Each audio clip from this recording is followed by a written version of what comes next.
Welcome back. Last week, investment bank Renaissance Capital said South Africa may come alarmingly close to losing its place as the second biggest economy in Africa.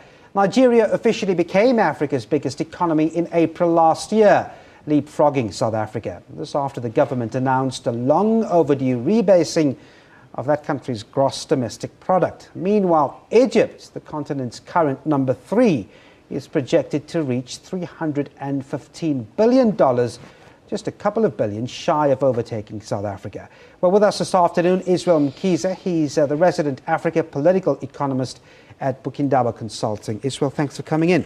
Thank you for having me. Well, first of all, how important are these rankings? I mean, do they matter?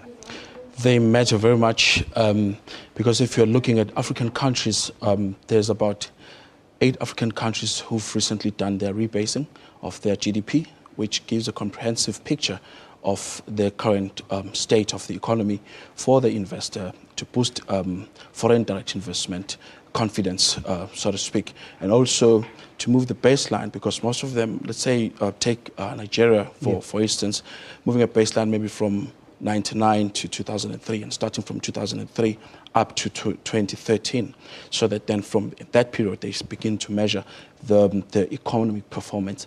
In that rebasing process, they obviously have to look at how the economy has diversified, how much each industry is performing in terms of those that are coming up and those that are shrinking.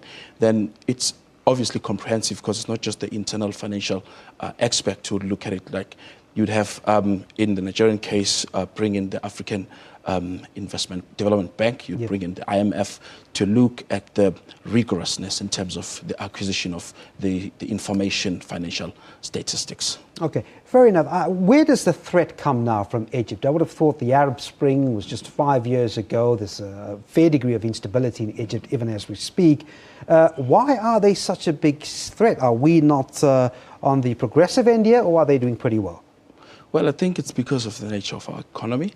And 2, what is important is the speed at which economic policy can be driven to spin the country out of depression or recession or bust.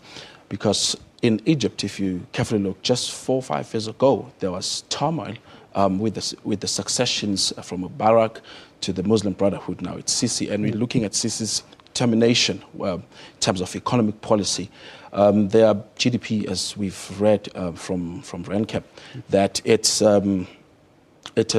has grown, say, from 4.6%, between 4.6% and 5.6% year in, year on, in the past 4 years, or 2 years, so to speak. But South African GDP has rather, like in the first quarter, projection was at 2%, but during the midterm speech budget of the minister, he had to debase it a bit to less than 1.5%. Look at the employment question, that we're sitting at 25.5%. Although we've got the, like between now and 2020, projection of 5% growth, which will try to reduce unemployment, say, about 14%. Egypt has already done it within this coming out of the turmoil, political turmoil, where they've tried to reduce unemployment by 12%. I want to talk about that in a moment, but first let's just take a look at the dollar against emerging market currencies. Now, South Africa in recent months, they've been hit around 17%, the South African rand. Egypt,